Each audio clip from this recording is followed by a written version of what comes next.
All set. It says we are streaming live.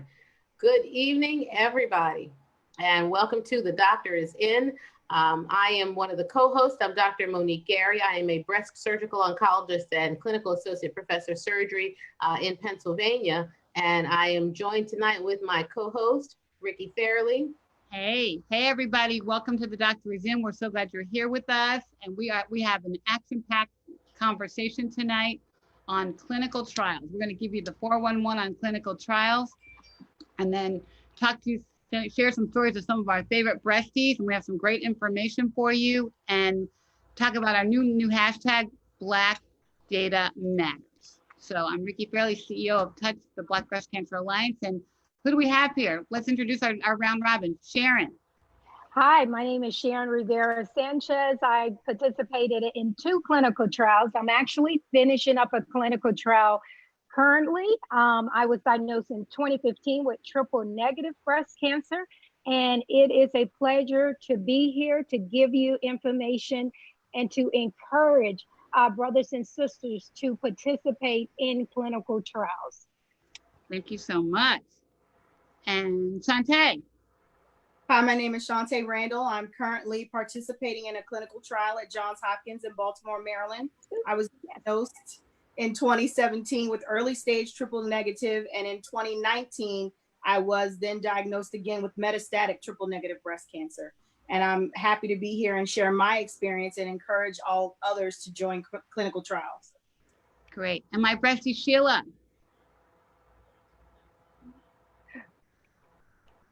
Sorry, mute. Thank you for allowing me to be here. I'm Sheila McGlown, and I go to Siteman Cancer Center.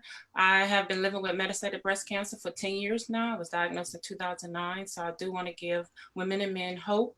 And I've been on a clinical trial for 2 years, and I just want to advocate for clinical trials and to show women, especially African-American women and men, that they work. Great. And Dr. James. Yes, James Lillard. I'm at Morehouse School of Medicine. I'm a professor of immunology and an associate dean for research affairs. I'm a cancer researcher, so I'm leading some studies that are trying to do a better job of identifying new biomarkers, new cancer drug targets through a study called Total Cancer Care. Great, awesome. And Latricia. Yes, I'm Latricia Horn. I work with Dr. Lillard with Total Cancer Care. I am the program manager and the clinical research coordinator for the program.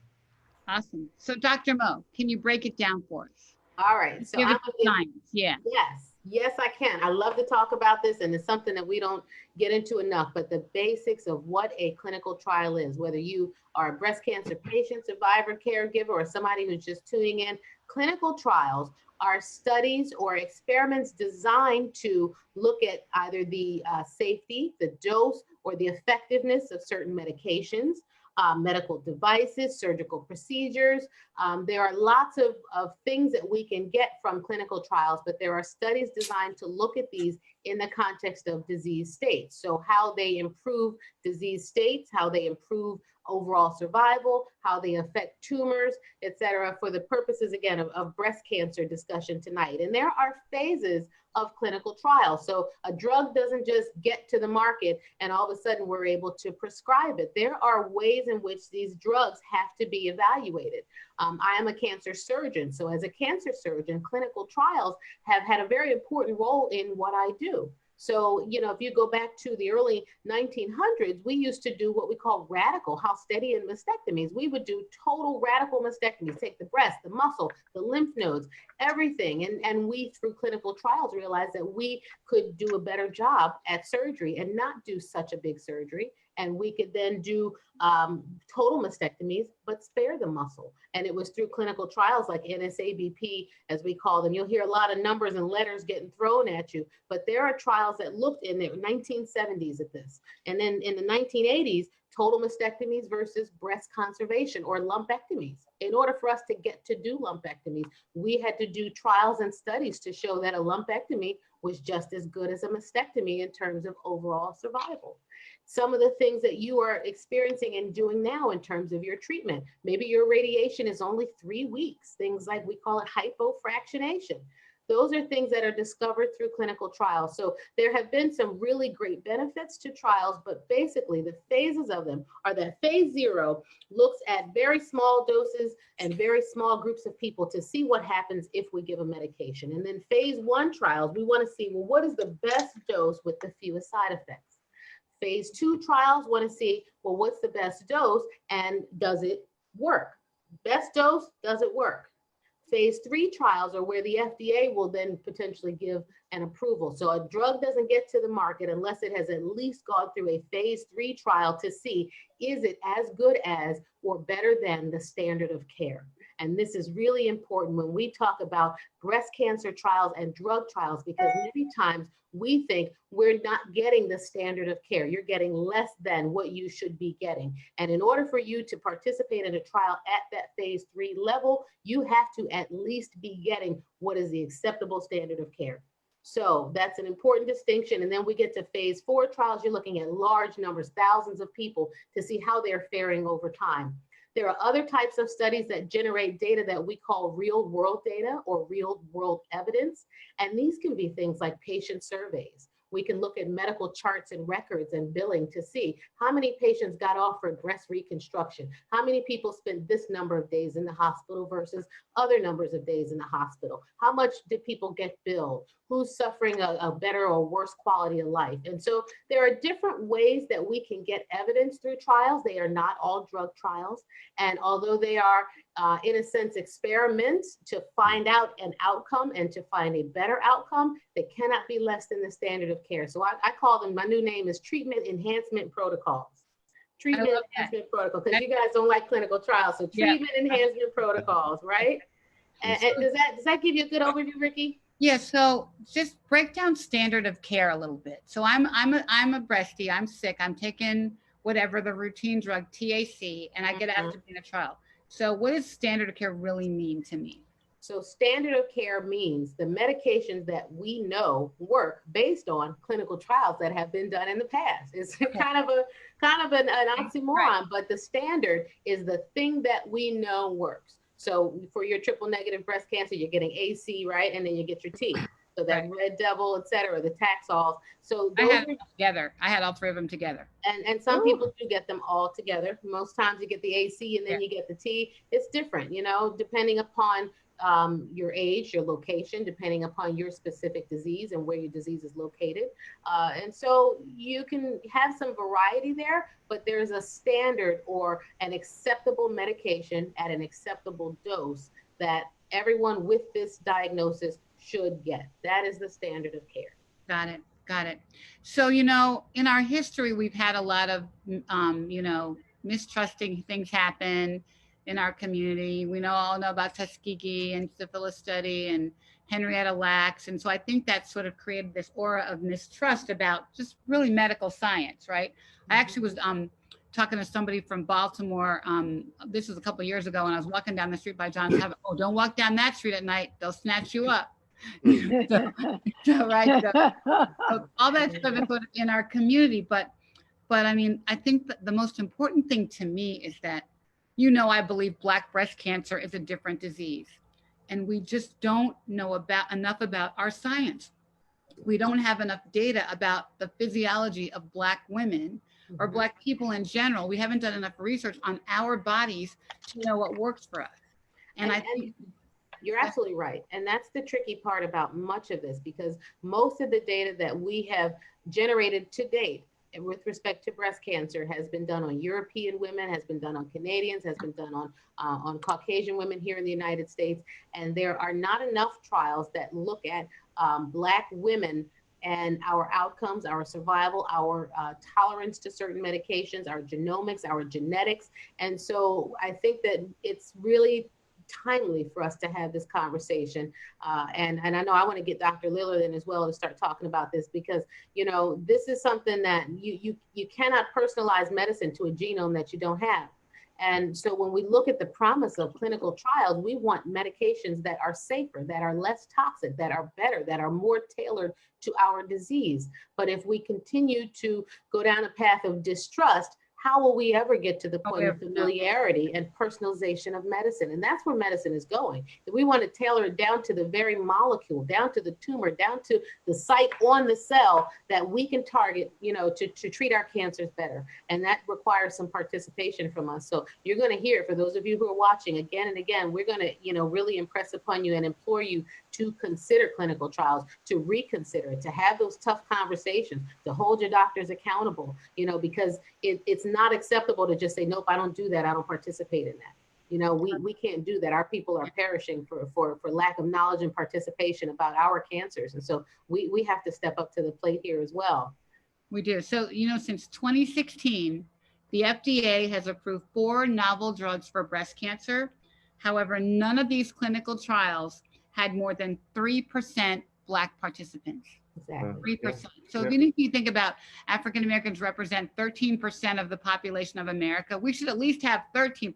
But then when you talk about the breast cancer mortality rate for Black women, it should be triple that because our mortality rate's so high. So I'm going to let our breasties tell their stories about the trials they're in, so you guys can sort of get a firsthand understanding of what they've gone through. So Shantae, you want to go first? Sure, I'll go first. Like I said, I was diagnosed early stage triple negative, and now I am metastatic triple negative, participating in a clinical trial at Johns Hopkins, which, Gila made very famous, or they made Gila famous, whichever way you want to look at it. And I'm actually in a clinical trial, and I am in the control arm, so I am receiving the standard of care. So for those who don't remember what Dr. Gary said, it's basically I'm receiving regular chemotherapy and not the trial drug, which is immunotherapy. And so why is that? Can you explain that a little bit? Because you have to look at both the standard of care versus the new drug to see the difference, right? Right, to see which one would work better. So they know the carboplatin does work with triple negative, but right, that's what Ricky had, which was why I wasn't upset about getting it at all, because it worked so well for her. In comparison to the immunotherapy, which is something that's new, that they're a new thing that they're bringing up. It's called Tecentriq. And so I was okay when I was randomized, just randomly chosen and told you'll be getting the standard of care. I knew it was still going to be an acceptable level and that it should still have some type of bearing on my cancer. And I have scans every 6 weeks. I go in and I wanted to participate specifically because I knew when I was diagnosed from early stage, there weren't a lot of African American women in publications or that you've seen advertised in the breast cancer realm. And so I wanted to make sure that I shared my story and I did what I needed to do to advance things in our community. And so that's the same thing when I learned about clinical trials. What a lot of people don't know is that Black women are not offered clinical trials early on like other races are. And I had that experience. Yeah. So I had that experience literally happen to me. And I was very happy with my previous oncologist and he took care of me during my early stage. But when I got metastatic and it was time to go on systemic treatment instead of just radiation, I had learned all these things about clinical trials. I had attended SABCS and I wanted to do immunotherapy. And I said, well, how come we don't want to use a clinical trial? He's like, I don't want that to be your first line of treatment. Well, why not? And so another thing that us Black women don't like to do or don't know to do, I advocated for myself and I said, well, I'm here. There's Hopkins here. I might as well get this second opinion and see what they think. And I went to Hopkins and got a second opinion. And they said, definitely would like to put you on a clinical trial. At that point, I didn't know that I was only going to be receiving that standard of care, but I'm still happy to be on it because even if I progress or when I get progression, if the standard of care stops working, they automatically switch me and will give me the trial drug. And so I want to make sure that people understand that there's nothing wrong with the standard of care. And if it's not working, if the standard of care is not working, either they'll pull you off the trial and give you something else, or they will give you the trial drug to see how that's working. And so they keep more surveillance of me than I would probably have regularly, because it was every 12 weeks I was getting scanned, whereas now I get scanned every 6 weeks. And so they're really on top of the things that they need to be on top of. And I'm helping the industry, and I'm helping the Black community by participating in this clinical trial, because I want them to know what my genetics will do with this specific drug when it comes to be that time. Shantae, I want to jump in and ask you if you know the name of that trial, if you would put it in the comments, because there are people watching right now with metastatic triple negative breast cancer who are interested in looking for trials and would like to know the names of it. So if you know the name of it or the initials of it or something, and you want to put it in the chat for BDO, that would be very, very helpful, so that they can be empowered to look into these particular trials that we're talking about, because there's a lot of our folks watching who have what we have and who maybe want to ask their doctors about it too. So if you know anything about the name of it, just all of you drop it in the comments for us. Okay, I'll look it up. Thanks. Great, great, great. Sheila, thank you, darling. I love you, my TNBC sister. Sheila, I love you too. I was getting a little jealous. No. You know I love you. No, I'm just kidding. But hi, I'm Sheila, and I've been living with metastatic breast cancer for 10 years. I was diagnosed in 2009. I was active duty military, had a sneeze, and I went and got a mammogram because I thought it was my breast, and it was burning. And I was just telling my doctor, like, something is just not right. It doesn't feel right. And I went to my military doctor and I said, I think it's my breast. And she said, no, breast cancer doesn't hurt. So she did a mammogram, and what they found was it was in my right breast. And what they found was every time I sneezed, the cancer was pressing up on my ribs. So it has spread to my liver and ribs. So I've had 4 progressions, and with this last progression in July of 2018, I decided, first my doctor was like, well, you can get back on Taxol, Taxotere. And I was just like, And then she said, well, no, I got this amazing clinical trial that you can get on. So I said, sure. I said, if I'm going to talk the talk, I want to walk the walk. I want to show other African-American women and men that, I trusted the system. I trusted the medical system to get on this clinical trial. And also I trusted my doctor. And Sheila, can you explain what a progression is? A progression is, a progression is, like Shantae was saying, I was having scans. Actually, I went 5 years stable, and stable means, the way I understand it is, when they do the scans, I was getting scans every 3 to 4 months. And when you get your CT scan, like nothing lights up. Like the cancer, I guess, is when it lights up, it's red. And nothing lit up for 5 years.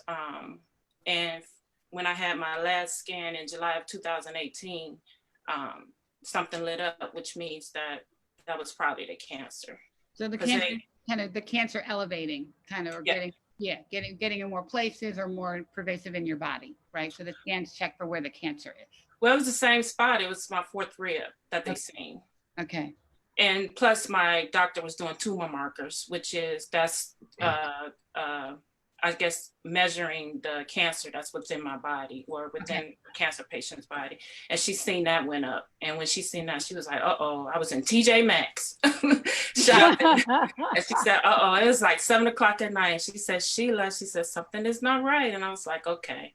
So I went in the next day, and, that's when we talked about the trial. And, the first thing she said was, well, it's an 80-year-old woman on this trial. She's doing really good. And I'm like, well, if it's an 80-year-old woman, I could do it, So we decided for the trial. And actually, the FDA fast-tracked it in December, and it's now called Enhertu. So I've been on it for 2 years. It's working. I've been stable for 2 years. And in the metastatic breast cancer world, stable is like the best word that you can hear. Yeah. It means that the cancer is just, okay, I'm here, but I'm not doing nothing right now. So clinical trials are very, you have to be patient. And the standard of care, like Shantae was saying, is actually amazing, because I get my eyes checked every 2 months. I have a CT scan every 6 weeks. They check my heart. I think one day they checked my heart like 3 times because they want to make sure that my heart, it's not doing anything to my heart. So I get all these extra tests done, but my days, like I go on Monday and my days are maybe 7 to 10 hours. So my thought process is, how do women, younger women, Black women, have to take from their job, or they have small kids? How can they be on a clinical trial when we need to start offering solutions? Like, I have to get an EKG every time I go. Well, why can't I get an EKG near where I live at, and you just pass it on in my chart, or my blood work? Why can't I get my blood work closer to where I live at, and you just pass it on, maybe like a monitoring system or whatever? So just to try to make it easier. And from my understanding, it was 182 of us on this clinical trial. And actually the clinical trial came out of Asia. And I think I was the only Black on the trial. Wow. So, we have to, and when I seen that, I was just like, we have to do more and make sure. I just want to educate, and just help people to understand what clinical trials out, and to see me as not only hope, but as, okay, Sheila tried it, Shantae tried it, Sharon tried it, Dr. Gary, or, we're all explaining to you how important they are. And I want to be that symbol, or that woman, or that, that just that understanding that, we need more Black women to participate. Great. Thank you, my bestie. Love you. Love you too. Miss Sharon. Okay. So my case was a little bit different. I finished treatment, surgery, chemotherapy, radiation, and I was scared of everything, every step of the way. Right from the beginning, I got a second opinion from Johns Hopkins. That's about 3.5 hours from where I live now. I got a third opinion from Sloan Kettering. That's about 6.5 hours. And I like the way Johns Hopkins and Sloan Kettering really broke cancer down to me and chemo down to me. Then I was ready to fight. So once I finished treatment, I started asking about a clinical trial and was told there was nothing out there for me. And I was very nervous and scared. I did not want to just go to the doctor every 6 months or once a year because of reoccurrence. I was laying on the couch and Good Morning America came on. And it was Triple Negative Breast Cancer Day, and Dr. Fung, who is most of the movie star, Angelina Jolie, they normally go there. And she was backing up this clinical trial. And I thought, yeah, that's a good one. Let me pick up the phone and call. So I called, and the problem was the trial that I qualified for was in California. I'm in Richmond, Virginia. I had to go to California every 90 days, pay my own way. As Sheila was saying, we have to do better. So what happened, my son and his wife in a company here in Richmond, Singleton Consulting Firm, they actually rallied together, got points, did GoFundMe, and they actually sponsored me to get to that clinical trial. So that's how I was able to get to that particular clinical trial in California. So on my first trip, I was told that they was working out a contract with Sloan Kettering. And I'm like, great, I could drive there, that's 8 hours. But once I got there, I was told that fell through. So I was told I would have to come to California for 2 years, every 90 days, next to impossible. Because, we had already calculated what it would cost to get there for, 3 times and things like that. So someone in the trial mentioned a trial at Penn, Abraham Cancer Center in Philadelphia, Pennsylvania. And I'm thinking, wonderful, that's only 4 hours. So I was very aggressive trying to get in that trial. I got into that trial. I am still in that trial. I have a visit this month due to coverage, we're going to do over the internet, the telemed, we're going to do that. And then I have one more visit and I will finish that trial. So my reasoning for getting into a clinical trial is that number one, I was scared. Number two, I wanted to make a difference. And the trial at Penn is called Clever. And that particular trial is looking at your dormant cells. And that's what they are testing. They're watching, they're looking, they're trying to find a solution to reoccurrence. So I would urge everyone, just like we saying, it's 3%, 5%. I mean, we can't even get to, for African Americans, we can't even get to a 10% in clinical trials. Our tissues are different. So if someone come out with a solution, we don't know for a fact that that will work with us. So I would encourage, everyone that's listening to ask a lot of questions. I would make appointment just to ask questions. It's almost like a kid. If you keep saying no, keep asking, make appointment to keep asking until you understand, and do not accept that is no clinical trial out there for you. So you have to take, you have to be your own best advocate and ask questions and look around. And I just like I said, I still go to Penn. That's 4 hours one way from me and 4 hours back. That's 8 hours. It's almost like Sheila said, if we have someone that is willing to get in a clinical trial, we definitely have to make it accessible. And we can't say no just because it's not in Richmond or Missouri or whatever. Still tell the patient, the survivor, where the clinical trial is. Let them make their own decision. So that would be my take on it. Thank you, my bestie. And you guys, I think, you and Shantae basically looked for the trials or asked for the trials, sought it out yourself. I think Sheila, your doctor kind of recommended it. I think part of it is even knowing that they exist and having access to them. How do we get access? Well, let's talk about that for a second. But yeah, one of the I wanted to point out a couple of things I heard, which rings true. It's important to remember that treatment outcomes are actually better when you're enrolled in a clinical study. You get better care. That was pointed out. That was another thing. Another concern are some of the barriers of access to these types of trials. And we do need to do more work to improve that. And I guess lastly, what I heard that was missing from the descriptions was and it may not be true, but I did not hear anyone mention any genetic testing that may have occurred. So what things are happening now? Precision medicine or personalized care is becoming the standard of care for cancer, but it's not necessarily a reality for African Americans. And that's why I'm here, and that's why I'm engaged in the study I'm involved in to make that difference. I'm trying to democratize precision medicine. Okay. So some of the genetic testing that we do, we sequence germline DNA to see what your normal genome looks like, but then we're also sequencing the tumor to see what mutation it has, what's driving it, and maybe predict how it's going to respond to chemotherapy.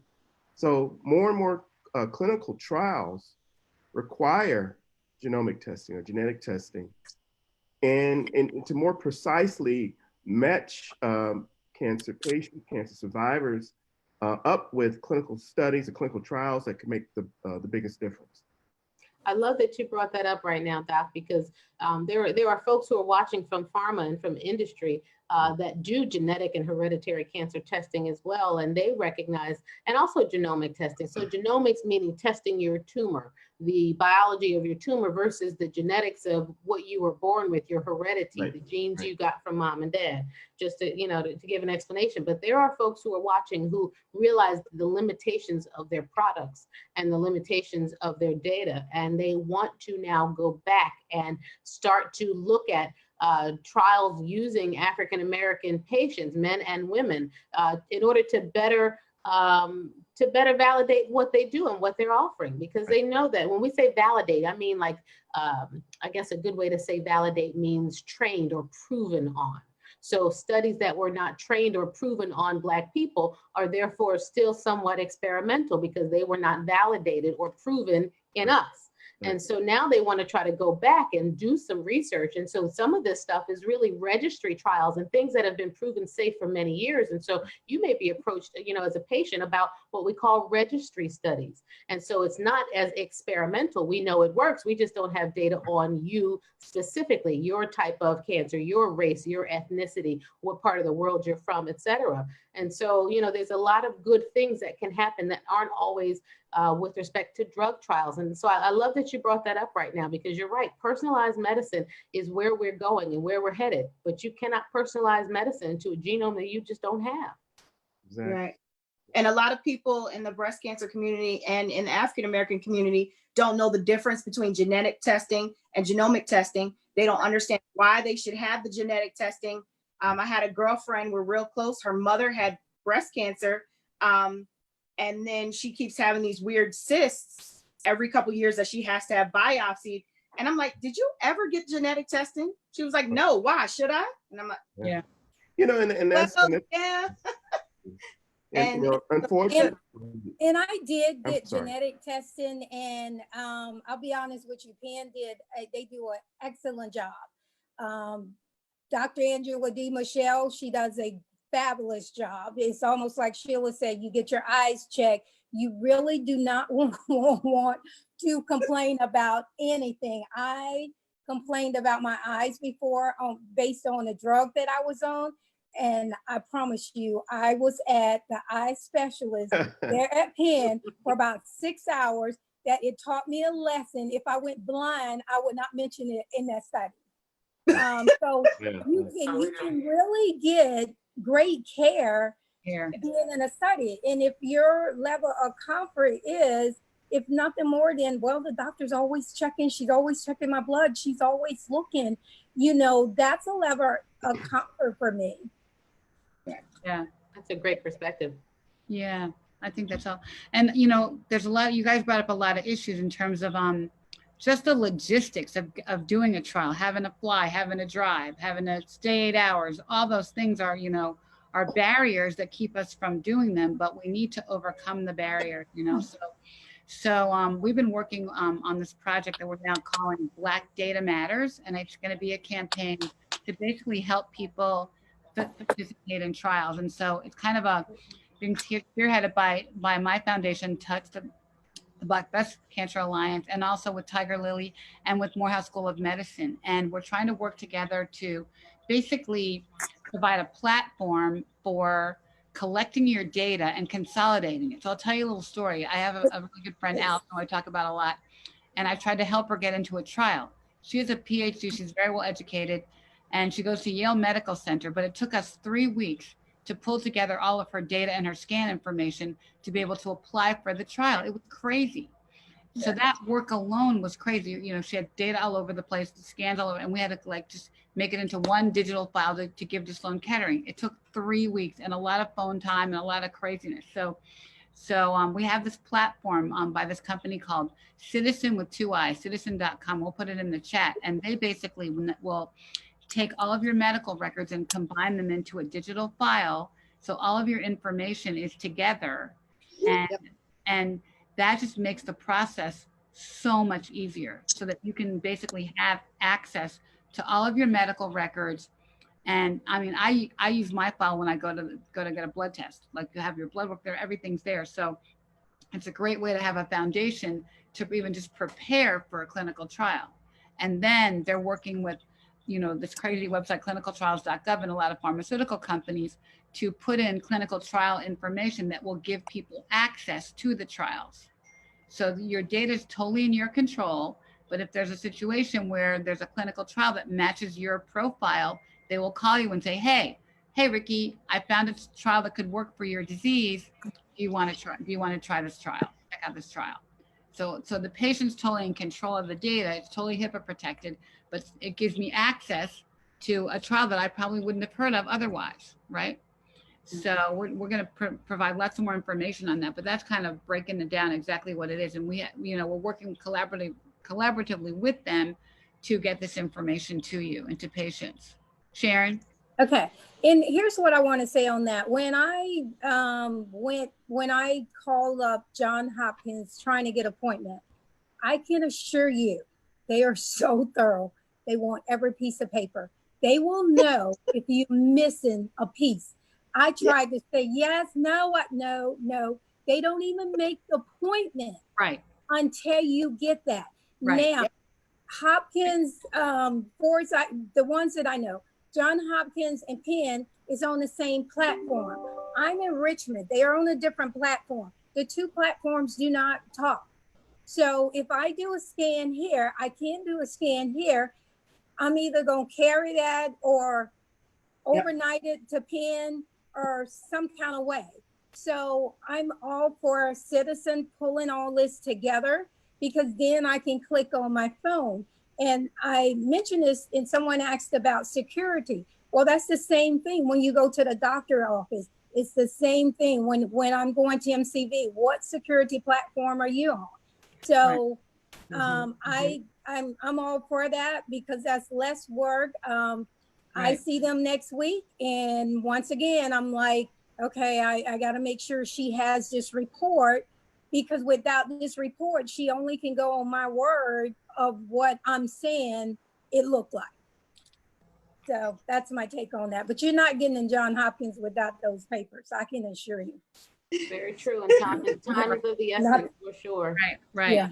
Dr. Liu, let me tag you in here, and let me get you to talk about the importance, I think, of patients having access to their data. You know, that kind of power for the patient. You know, like what's the promise and what's the benefit there from your standpoint? Yeah, it's really huge. You know, in order to be part of oftentimes some of the inclusion criteria for a study is to have that CLIA sequencing data, for example. You know, so as part of our study, we actually provide clinical grade sequencing that will go into your medical report that has an actionable report where they can essentially be a recommended dose or prescription for a particular chemotherapy. It'll also tell you the clinical study you're eligible for, and the miles or distance from your home from that particular study. And again, you know, a platform like Citizen, well, you know, we're providing that as part of our study, but together with Citizen, we hope to make these type of medical records, accessibility to clinical trials, but more importantly, access to your own medical records, which is empowering in and of itself. You know, you'll be able to get second opinions. You can enroll in clinical trials or clinical studies a lot easier. So it's really potentially a disruptive technology, we call it, a platform that can really make a big difference. So I'm excited to be working with. Yeah. What is clinical grade sequence? What did you just say? Yeah, CLIA is a clinical laboratory, is a laboratory certification. So, you know, it just speaks to the quality of the data, and so much so that a physician can make a treatment judgment based on that report. Mm-hmm. And I think that's really, it's important, but I think also with that, we have to continue to do a great job of educating patients about what to do with their information, because yeah, we can scan in 3,000 pages of your medical record and we can give you a face sheet and says, here you go, here's what you have, you know, but that doesn't help you understand the difference between hormone receptors and, you know, genetic mutations. If ERPR HER2, you get confused with BRCA1 and 2. Right. How do you understand what you have and what trials to participate in? How do you understand the context of which trials are important to participate in versus which are smaller trials that you may not be as interested in participation for? And so there's a level of responsibility that I think comes with having this data. And rightfully, you know, Black folks have some real concerns about what happens with their data. You get hereditary cancer testing, or you do 23andMe, for example, you do those ancestry tests. Where does your genetic information go? Does it go into a public database? Is it something that anyone can access where they extrapolate just the things that they're going to give you, but on the back end, there's more data that they can get from your information? And so finding those things out. So we've been in talks with Citizen, just for people who are watching, who are wondering about this. We have been asking these questions on your behalf, myself, Ricky, Dr. Lillard, and really trying to get a handle on what are the potential pitfalls, what are the areas where we know patients are going to have some concerns, and make sure that we address that for you. Because, you know, the promise of something like Citizen is that, one, we can get more people into trials because they will let you know the trials that are available to you, as opposed to you having to go to the governmental website and look up the clinical trials yourself, which can be an all day, all week kind of thing. There's so many trials, and you already, you know, you already don't feel well. You already have disease. You already have responsibilities. Your mind should be on healing. And instead, your mind is on what trial can I participate in? And the secondary part of that, and the other barrier, is access to that trial. If you want a Black physician to be your investigator, you know, how do you find one? How do you get to that trial? How do you get to California? And what are the companies doing in order to make this process better? And so, you know, we understand, I think, that this is the process that has to change. It is not just the willingness to participate, but it's all the barriers. If you got to spend all day, what about that loss of wages? What about that job? What about those kids? You know, so Ricky, talk to us about what companies are doing. I know you partner with a lot of industry, but what's being done on the industry side of things to try to make things better for patients if they want to participate in clinical trials? Well, if you think about it, you know, I believe that pharmaceutical companies have clearly recognized our Black breast cancer disease, Dr. Mo, you know, and they are hungry for us to participate in trials, because they want to do better. Also, I believe the FDA now has some standards in place where they won't approve a drug until they can prove it out racially, which is really good, right? For us, but we have to, you know, I mean, we have to play too. So I think they're trying to do things and trying to reach out to us to get us involved, but it's, you know, kind of work on both sides of the table.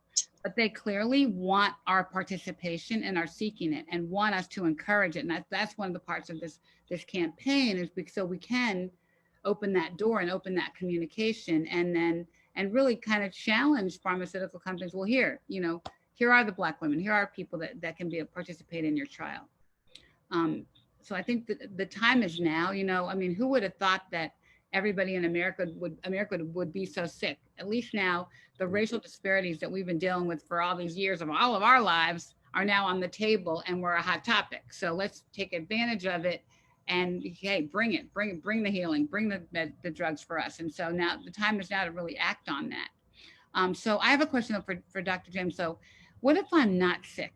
What if I'm not sick, but I just want to know what's going on in the world and understand my genetic makeup, right? Or understand, can I participate in a trial? Can I sign up to be in your database? Oh yeah, absolutely. You know, because in order to make this precision medicine a reality, you know, we have to learn lessons from success stories, right, as well as failures. So it's just as important for healthy survivors to be engaged in clinical studies like total cancer care. Absolutely. I want to do that.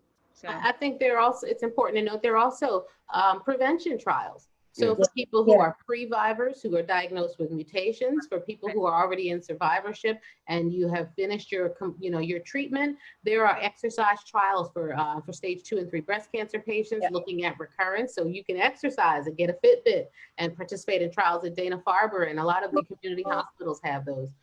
But there are all types of trials that are not just drug trials and not just during treatment. So it's important for people who are watching and thinking, well, I want to do something and give back. Maybe you didn't get hereditary cancer testing or genetic testing, and you should have, and you have the family history. You can go back and participate in a registry, and it doesn't cost you anything, just like Dr. Lillard was saying. And so there is something for everyone, but getting to it and finding those trials, you have got to ask your doctors.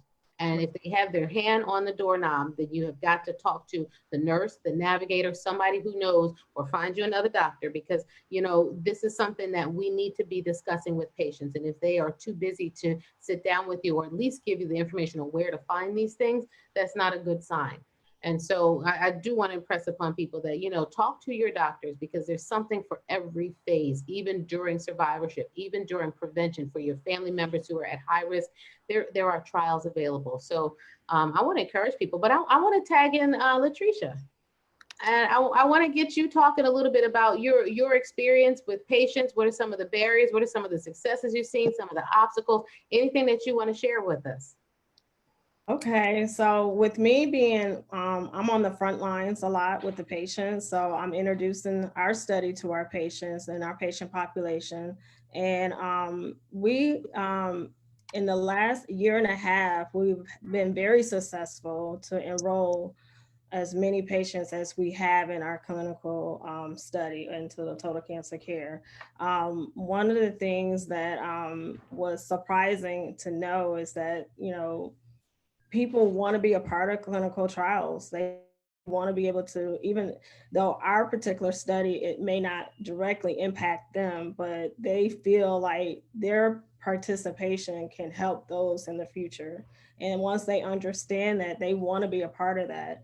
So I know that, African American, we always fear about being in clinical trials, but the more we talk to them about what we're doing and what we're trying to do with precision medicine, they're very open to it, very open to it. So I'm very happy that we were able to talk about this and embrace our patients at Grady and to get them a part of the study. So, and then, and I'm hoping to continue that success, even in the midst of COVID-19. We're in the clinics now, and we're receiving great responses for our patients because they're seeing the need that their participation in clinical trials is very important, and that was very surprising to all of us. And we're happy for us to be able to put that mark and educate our patients on this particular trial that we are doing. That's So, great. Thank you. So you guys, should Sharon have had to pay to go to California? No. No. It's unfortunate. You would think, because I can only speak from my institution, for example. I'm the director of a cancer program at a community hospital. And and I'm the chairman of the IRB, the Institutional Review Board that approves clinical trials. So when we even look at a trial, we look at the funding for that trial. And if there is insufficient funding for that trial, we try to encourage those investigators to talk to our foundation, start applying for grants, find ways to make the trial accessible to patients, because we know that if patients can't afford to participate, if their insurance gets billed every time they get a CAT scan, if they have a copay every time they need to come in, and more than a copay, if their deductible hasn't been met and they've got to pay large premiums for things, they're not going to participate, and we will then not get the accrual or the numbers. And in order to maintain your status as a cancer center, you need a certain level of clinical trial participation. You need 6% or 10% or whatever the percentages are as set forth by the people who govern cancer centers. At larger institutions like Penn, which is we're a Penn partner, but we're not Penn Maine. So our community hospital has to maintain a certain level of participation in clinical trials. Well, how do you do that if patients can't afford the trials? And Right. so it's unconscionable to me that Sharon should have had to pay to go to California all those times, and that there was no foundation available. There were no big donors available, that there was nobody, whose name is on a building that couldn't say, you know what, we've got some money and some resources to put behind this. And what I hope from this movement, from Black Data Matters, the hashtag, the movement, from all of the things that we're seeing from COVID, is that we would understand that, it's not enough to just say, okay, we have diversity and offer the trials to African Americans. Inclusion says that we're going to make a way for you to participate in these trials. We're going to remove those barriers. Like there's a difference between those things. Right. Well, to me, we need to take the logistics off the table. You shouldn't have to pay for it. You should get childcare. You should get your dinner cooked. You should, for your boss, whatever it takes to take all those practical logistics off the table, right? So you guys, you guys are fearless, and I so appreciate your courage. So help us talk to people who are afraid. Like, weren't you afraid? You had the standard of care thing, but were you afraid to do something that was different or out of the box or not standard of care? Like, what made you not be afraid? I was just going to say, can we go round robin and everybody give something to people who are afraid? Give them either a question to ask, some way to feel more empowered. I love it, Breasty. Yeah, you girl. Girl. Well, I look at it go ahead, Shantae. No, Sheila, you was talking. Go ahead. Well, I looked at it as somebody, I was on Herceptin for 8.5 years. Somebody had, Herceptin actually sat on a shelf for many years. Somebody had to been on Herceptin for me for it to allow it to work. Right. So when I work in my body, and it worked for 8.5 years. And when I talked to my doctor, you know, we just have a great relationship that I trusted her, you know, and when she said clinical trial, it's like, okay, I'm trusting my doctor again. You know, we have this 10-year relationship.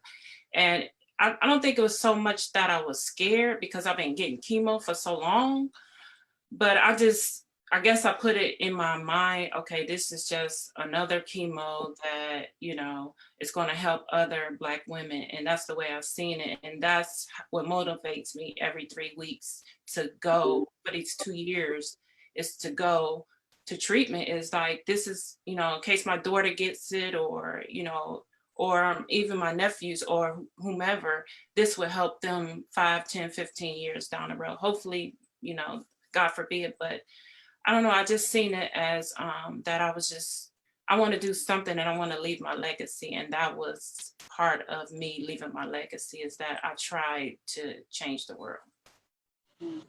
And to piggyback on what Sheila said, we think alike, is my legacy. Yes, I was afraid reading all that 32 pages of informed consent that went over every possible side effect known to man that could happen if I were to receive the trial drug.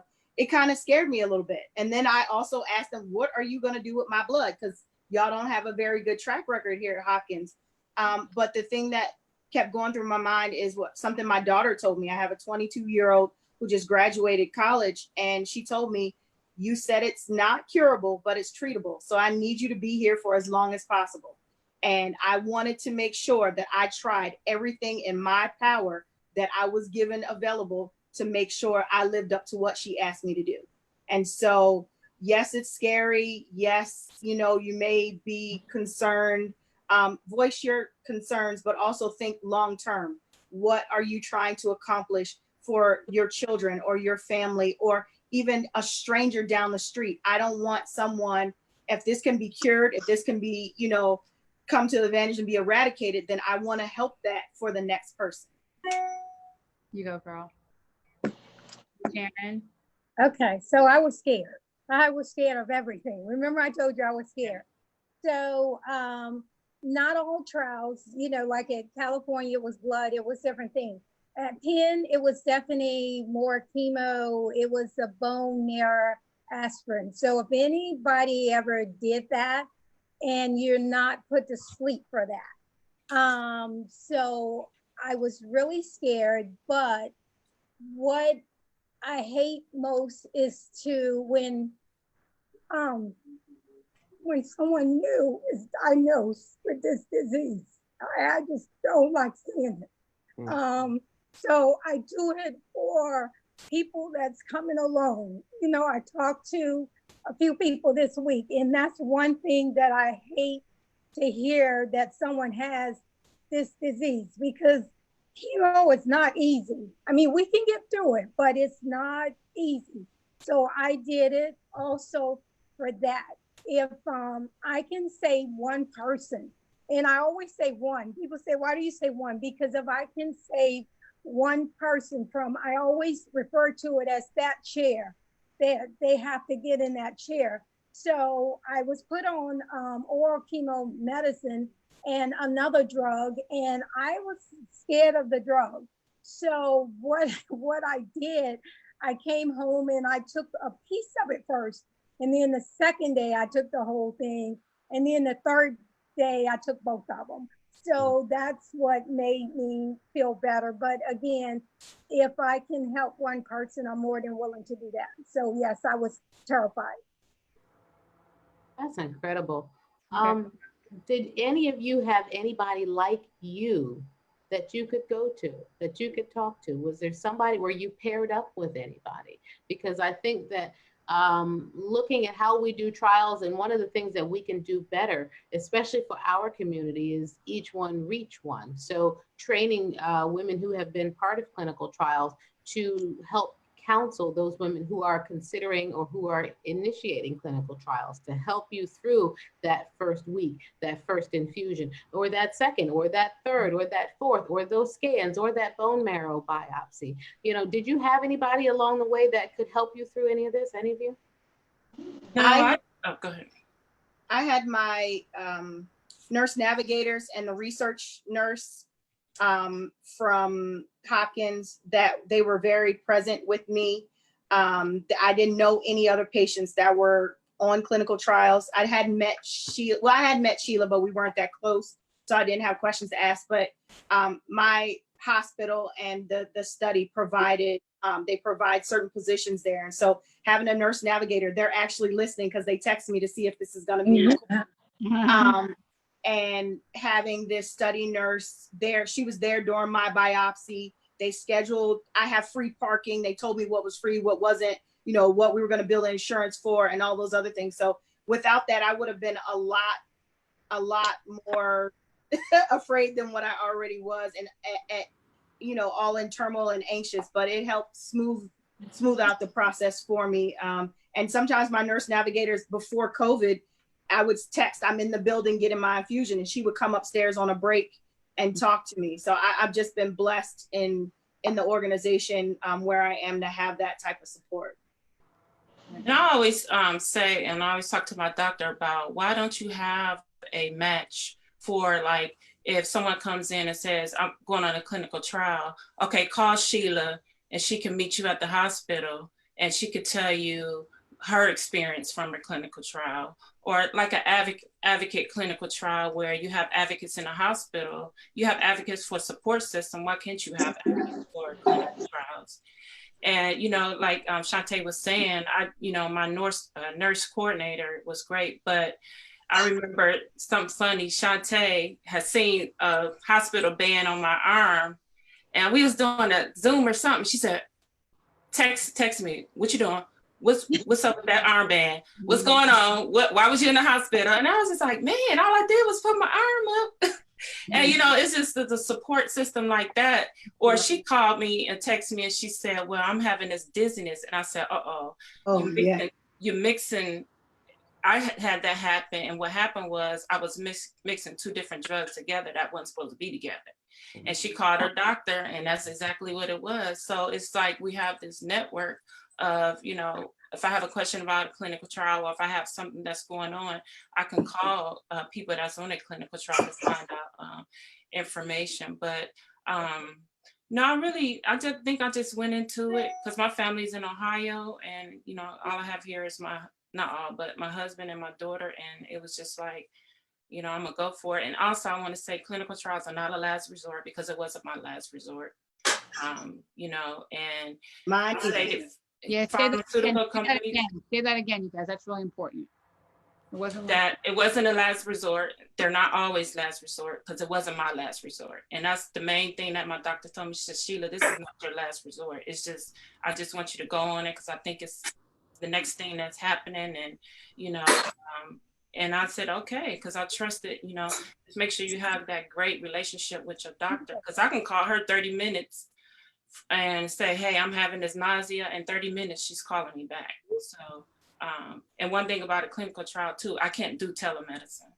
So I have to go in and see her every 3 weeks. I can't, even through COVID, she has to physically see me. So I think it's, as advocates, it's up to us to just keep educating. And I think we'll get over the hurdle of the mistrust in the medical system. Yep. Because you guys are going to live a long time after all is doing all this. Absolutely, that is the plan. We got work to do. We got much work to do.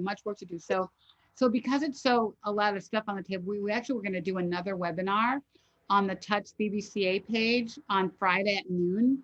And we'll put that in the chat, in the comments. But, you know, we're going to give more information, and we're going to keep talking about this Black Data Matters thing, and we'll also put the link to the Citizen site, and there's plenty of information on their site to get information. And really, whether you're sick or not, it's a great thing to do to consolidate your medical record. I mean, it's like a great tool, and it's free to patients. I mean, how many things are free? So, you know, we don't want anyone to get sick if you aren't, but if you want to just consolidate your records and have everything in one place, that's an awesome thing, the product they offer. So, but we have I also talk about. I put the link for clinicaltrial.gov. If there are people who are watching who want to search clinical trials, you can search by disease site, you can search by prevention, you can search by where you are, your stage. There's lots of different ways to search that site, and they've tried to make it as user-friendly as possible, where you can just put in a couple keywords. Ricky, it sounds like Touch has a charge. I am charging that organization, my organization. I'm a part of Touch also.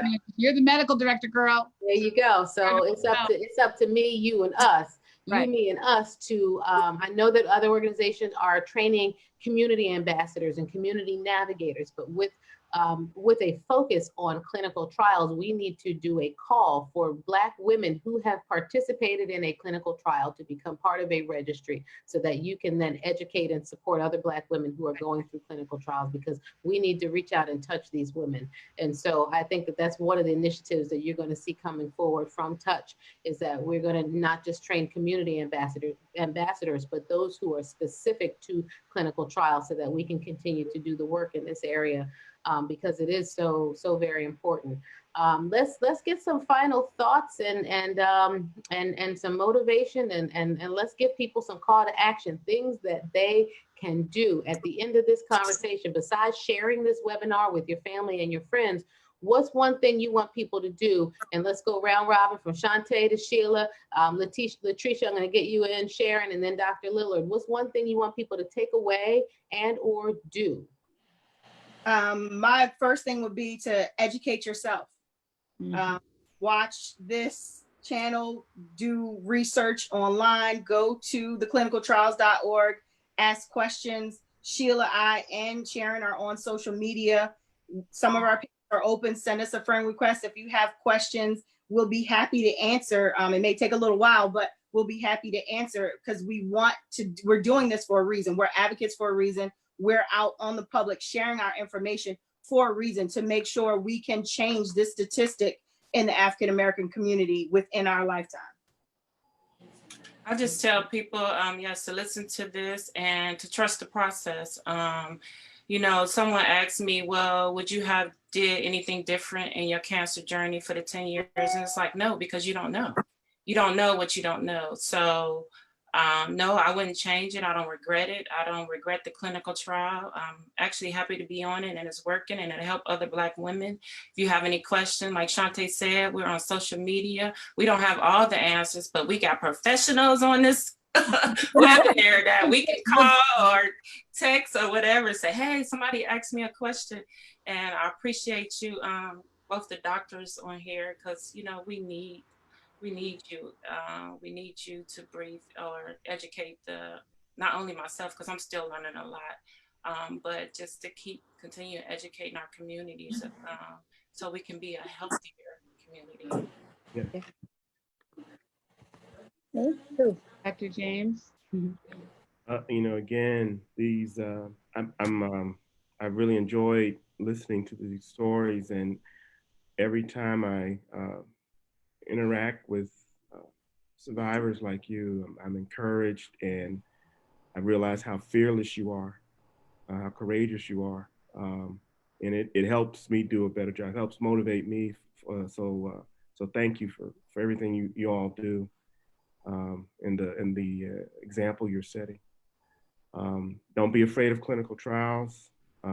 Certainly don't be afraid of clinical studies. If you want to learn more about what we're doing at Morehouse School of Medicine with respect to education or cancer studies, email us, Total Cancer Care, all one word, at MSM, for Morehouse School of Medicine, .edu. Great, we'll put that in the chat too. Put that in the chat. Latricia? I just want to encourage people to have conversations with their loved ones, family, caregivers, because this is a subject that needs to be discussed maybe at dinner tables The and kitchen table. Yeah, the kitchen table. kitchen tables and stuff like that. That is what I'm learning being on the front lines, and not to be afraid to ask questions to your doctor. You know, if you heard about a clinical trial, don't be afraid to ask those questions about clinical trials to your provider and to your care your care team, so they can be engaged with you. Great. Sharon, last thoughts? Okay, my thought is to run to a clinical trial. You know, once you finish treatment, you know, your life is consumed with treatment, because you'll be in treatment for a while, at least a year or so, you know, if you ever get a diagnosis like this. So then you have all this free time. The time is then to continue with treatment. I am 5 years out and I am still in treatment, and that's my level of comfort. I don't have to go every week now. I do not sit there and let the doctor tell me come back in a year. No, that's not good enough for me. Yeah. I have to get checked every 3 months, or I'm getting checked in July. I think the next appointment is August with someone, but I don't leave a lot of space time. I'm not comfortable with that. So you do not have to wait. Just like Sheila said, it does not have to be your last choice. It should be your first choice to save your life as well as others. So that would be mine. My second would be, although Shantae said, you know, or whoever said, ask your doctor, but also do your own research. Reach out to us. It is companies that will try to help you now get to a clinical trial for its transportation.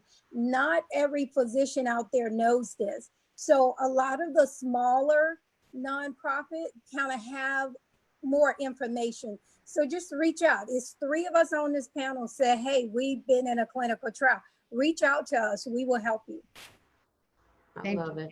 Thank you. I love this. It's so great. So, you know, I would just say, you know, go check out the Citizen website. It's citizenwith2eyes.com.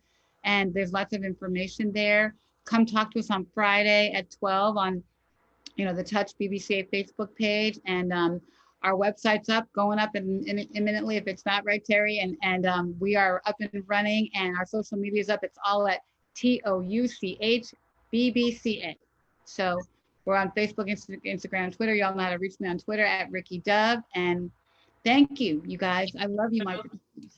Yeah, I Thank just you, want to Ricky. encourage Thank people you. watching, Thank you.